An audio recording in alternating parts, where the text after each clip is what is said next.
And in the beginning, I really want to thank Shri Vishnu Mohan Foundation for providing me this opportunity to, speak about peace and education and sustainable peace that can be achieved through education. My salutations to Swami Gnanananda Sarasvathi and also to Swami Shri Hari Prasad.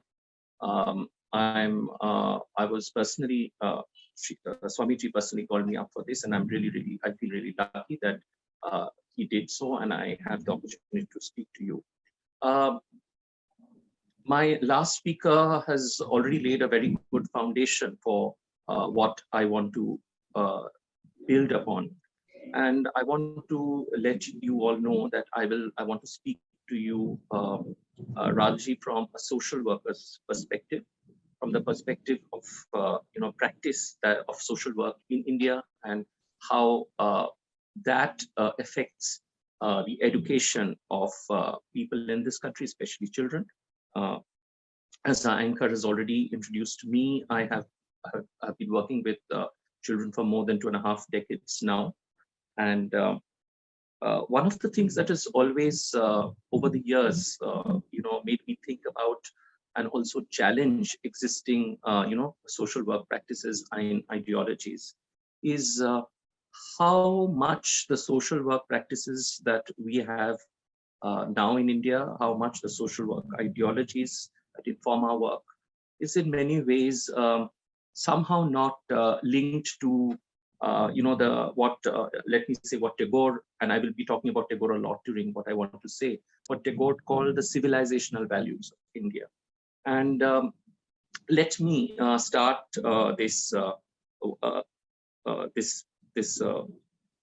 presentation with what I have with the quotation of somebody whom, well, a lot of persons who are within and who actually champion Indic cultural perspectives is not really popular with, and that is B.R. Ambedkar. But I don't think why he is not, because I'm quoting from Aravindan Neelakantan's article, and where Dr. Ambedkar actually says that the Mahavakyas of the Upanishads, Sarvam Khalvidam Brahma, Aham Brahmasmi, and Tattvamasi, are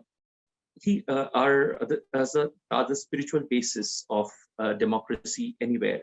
And I would like to quote Dr. Ambedkar. In fact, he writes this in his famous book, Riddles of Hinduism, where otherwise he has a very strong, he has made a very strong critique of Hinduism as is considered and as is practiced in some ways at the time that he wrote this. But there is also this, this espousal of Upanishadic values as something that is, fundamental to democracy. And I quote, "To support democracy, because we are all children of God, is a very weak foundation for democracy to rest on. That is why democracy is so shaky wherever it is made to rest on such a foundation.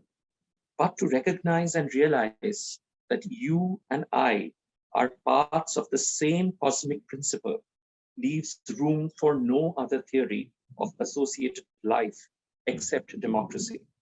It does not merely preach democracy, but makes democracy an obligation for one and all." And I would like to also remind you that, when Ambedkar was talking about this and writing about this in the 19th century, in the 20th century, we had Swami Vivekananda in the late 19th century actually talking about how the Vedanta of the forests, as he termed it then, because it seemed to exist in sort of isolation and did not have any effect on the social structure of India. And he had called upon the Vedanta of the forest to be really brought back into society, and that society be structured according to these Vedantic principles that Dr. Ambedkar was also referring to. Why I brought in Dr. Ambedkar right at the beginning was, Dr. Ambedkar is considered to be one of the founders of the Constitution of India. And for a lot of people in my fraternity who are engaged in social work, who are engaged in defending the rights of the vulnerable, who are engaged in advocating for more participation in national life, in social life, for people who are vulnerable, for people who are marginalized. To many of us, the Constitution of India provides a book, a sort of a template on which to build our work. But what I really want to also question, because I've also heard many of my friends in the sector, sort of putting a finality onto the Constitution of India and saying that there's nothing beyond the Constitution of India. I brought in Dr. Ambedkar just to present to you that it is the Constitution of India arose from deeply held spiritual beliefs or spiritual theories that Dr. Ambedkar nurtured in his mind, and that the Constitution of India by per se may not be something which can really inspire change in social work practice, may not always be the torchbearer for civilizational values of India, but it is these other fundamental values that the Upanishadic statements I've been talking about, and which Dr. Ambedkar mentioned as fundamentals of democracy, which would actually make a democracy almost non-negotiable. And along with democracy, it would make democratic culture, it would make participation almost non-negotiable in the country. And this would actually mean, as we say in social work practice, is to listen to people that one claims to work for. So we claim to work for the marginalized, we claim to work for those who have fallen behind in this race for development. We speak to people who are not given opportunities simply because of the position, the status, the social status that they are in, whether they be children, whether they be women, whether they be people from the scheduled castes, whether they be tribals, whether they be people with disabilities, and a host of other vulnerable people. And so this is something which I wanted to actually highlight, is that current social work practice is in some ways a little divorced from Indian civilizational values at its root, and that somewhere we really need to go back to that, and that within the within social work education, I might say, that once social workers are talking about education for the larger sections of society and children in particular, what about education for social workers themselves? And are social workers' education, social work education, is it at all being grounded within the larger Indic philosophical structure, civilizational values?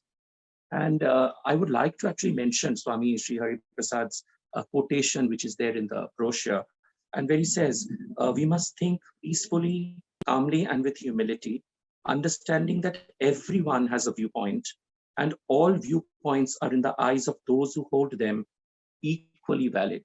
And I think this is the, let's say, the crux of what we actually work with in social work, is where we really look at all viewpoints and we as equally valid, and that all viewpoints, everybody who holds those viewpoints have an equal right to present it. And I think here is where we go beyond mere tolerance towards acceptance. So it's no longer just tolerance, because tolerance somewhere implies, that, okay, I just tolerate the view, which goes against what I say. I don't agree with it, which is fine, but I also don't agree that it is valid.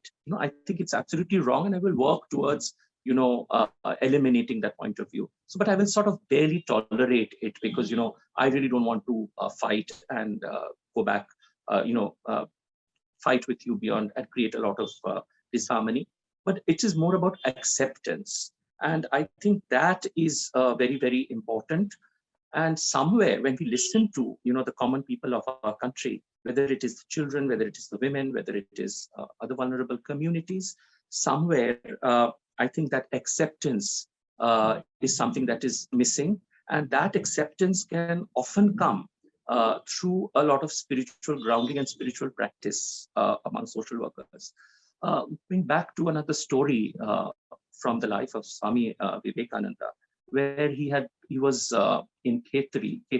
Was a small princely state in Rajasthan, and the Raja of Khetri was a very, very close friend of Swami Vivekananda. And he's spent a lot of time with the Raja of Khetri with a lot of discussions. And one evening, the Raja of Khetri had actually organized a small soiree, and this was a session where one of the famous dancing girls of Khetri would come and perform. And Swami Vivekananda was very upset, and he refused to, watch that dance program. And he told his friend, I am a saffron-clad sannyasi, and and it's against my vows to be looking at dancing girls. And he was sitting in a room beside where the performance was happening. And this dancing girl was very pained because she was looking forward to having a glimpse of Swamiji himself. And she was pained, and then she started a very soulful song, which was quite famous now. It's called Samadarshi Naam Tiharo Prabhu Mere Avgun Chitana Dharo.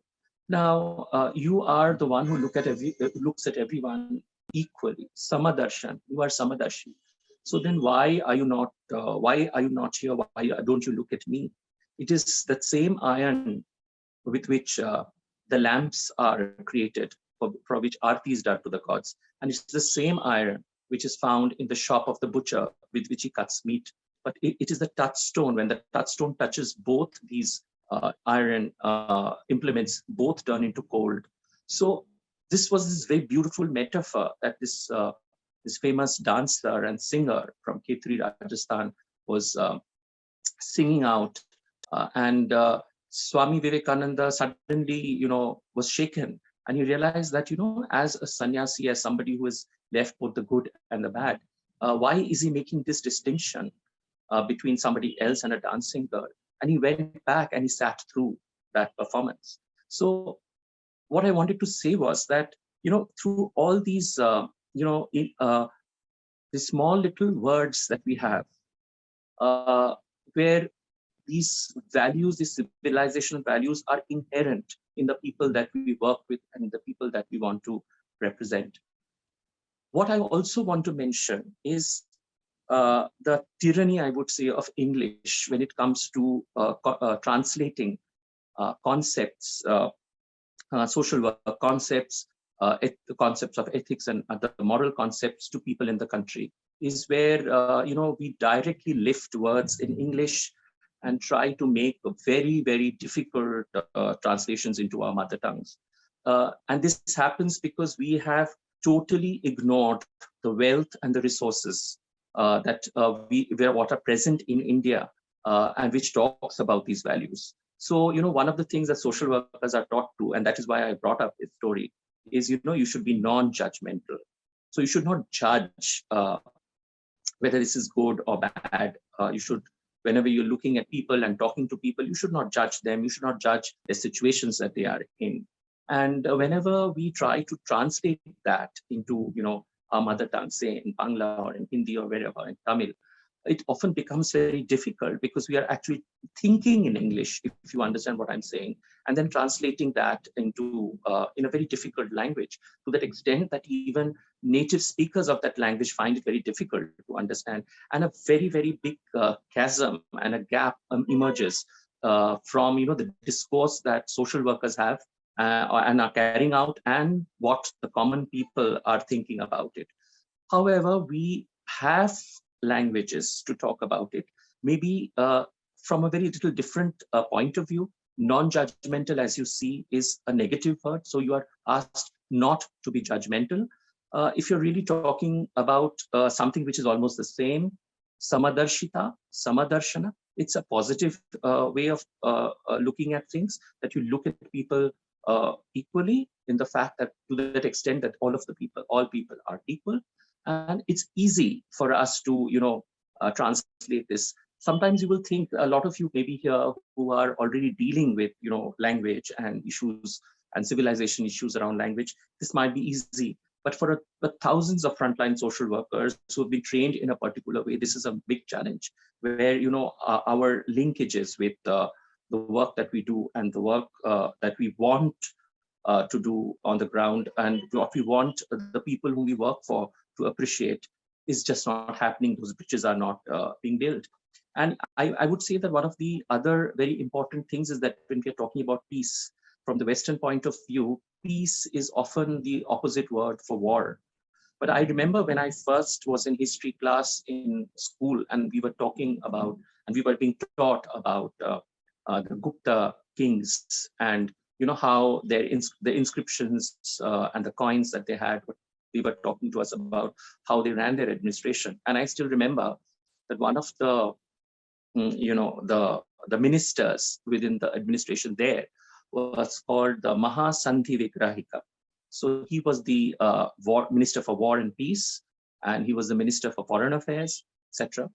And it was very interesting that the word Sandhi and Vigraha, Sandhi as in something, friendship, and joining together, collaboration, with all these meanings in it, with Vigraha as in conflict and separation, and what's coming in, is that this entire concept, civilizational concept, was not really about war as against peace, because peace, it seems, Shama and Shanti in our languages, was something beyond these two binaries of Sandhi and Vigraha. So Sandhi meant an understanding, and whenever that understanding within societies, within states and countries broke down, there would be Vigraha and conflict. So Shanti was something which you achieved beyond these two binaries of Sandhi and Vigraha. Now you see, this is quite fundamental in the way we need to look at peace. Sometimes, during social change and during revolution, there is so much of conflict that comes to ground. And sometimes a very popular way of trying to say that we want peace is to say that there should be no conflict. But somewhere it is through conflict, and then through conjunction, and to conflict again, and to conjunction. In this swing of binaries is where peace is ultimately achieved, and peace becomes this third concept, which is beyond Sandhi and Vigraha. So when I'm trying to actually talk about social workers, and how social workers really look at concepts that they are trying to push, they're trying to build visions of that. So these are the areas where it is why it is so important that philosophically social work has to be grounded, I think, a lot within our own civilizational values. And somebody who did that, and who is not known so much for that, is Rabindranath Tagore. A few of us have heard of his experiments in Shri, and where he tried to build a model of social work, bringing in the Upanishadic values that he received from as being part of a family which led a religious reform movement, the Brahmo Samaj, which we all know about. And many of his writings and many of his works and letters have these very, very interesting visions of what we call social work today, and what has to be done with society, and how society can be reconstructed, about the values of society, and how it was so much grounded within Indian civilizational values. I think not many people have heard of a series of writings on spiritual issues called Shantiniketan. Shantiniketan was the name of that collection of books, where he writes a lot on society, on human beings. He writes a lot on these concepts of Atma Shakti. That the work for a lot of social workers should be about to raise that power that is inside individuals. And as we found, Swami Chinmayananda in this video, he was talking about, how what he was saying was, in our words, would be like, when you have empowered individuals all working towards the same goal, then you have an empowered society and a community. But how, this is all that is there already in the social work, lingo. But how do you do it? How do you empower this thing? There has been efforts at empowering and making people stronger and giving them their rights, and yet there is so much of slide backs that keep happening. And Tagore has been talking a lot about that. He has been talking about the cultural content, within our civilizational values, about morality and ethics, and he called it samanjasya. And this is a term which is very difficult, to translate into English. This is a Sanskrit word, which has also come into Bangla and many other regional languages in India. And it's very difficult to translate. Samanjasya, there is this entire, in Gaudiya Vaishnavism, samanjasa is a relationship with God, where between God and devotee, there is an equal exchange of emotional affect. And this is how the word was also used by Tagore, about how social work will need to build samanjasya.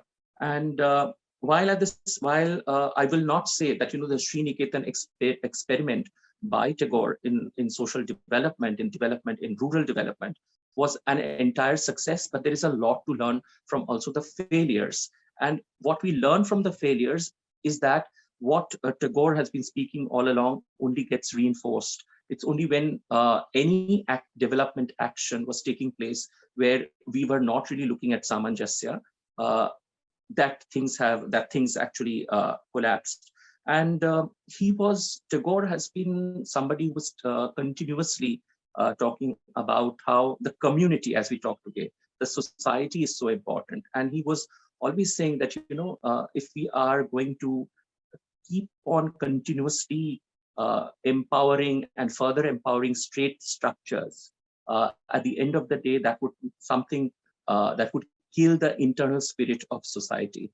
And today also there is this, continuous debate, let's say a civilizational debate between what is more important, the Samaj or the Rashtra, and whether the strengthening of state structures would actually lead to strengthening of society or not. Actually, a lot of people are saying that it does not really, and that the society and the communities need to have their own, resources at their will, and it's and in their hands, and trust and cooperation. I think Tagore was talking a lot about cooperatives, about what he called samavaya. I know samavaya actually in Vedanta also has a very different technical term, but this was used by Tagore to talk about cooperation within people, about trust, and about how, and about empathy. He was talking continuously about empathy.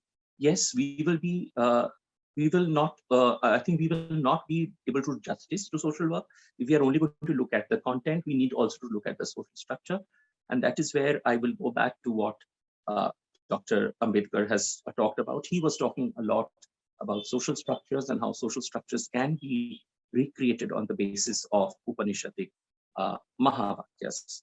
And I want to end by saying that, something that I have not mentioned here is the role of, the Bauddha Darshana, the Buddha Marga in India. And of course, Dr. Ambedkar, who accepted Buddhism later, but the two other people I mentioned here today, both Swami Vivekananda and Rabindranath Tagore, both of them were great admirers of the Buddha, of his compassion, and both of them actually were inspired in their, their social work philosophy about the entire ideas of Buddhism and the Sangha, the Buddhist Sangha as a practical, structure that was built in. And many students of history would have read K.P. Jaiswal's Hindu Polity, and this is quite a classic book. And in that book, K.P. Jaiswal actually writes how from 600 BC, at least starting from 600 BC, possibly even beyond that, to about 400 AD, the entire northwestern parts of India coming into UP and Bihar, into eastern regions, were actually many of these republican states. And many of these republican states were not only militarily strong, they were also very economically prosperous. And there was a lot more of equality in their social structures. And a lot of the Buddhist Sangha was actually modeled on these ganas, on these, republics, as K.P. Jaiswal called them. And somewhere, I think, we really need, our social work needs to go back to our history. It needs to go back to how our civilizational values have evolved. into the multiplicity of our civilizational experiences, and actually reinvent and rework ourselves, so that social worker education becomes a fundamental to the social change that we want to drive in India. Once again, thank you to Shri Vishnu Mohan Foundation for giving me this opportunity. Thank you so much.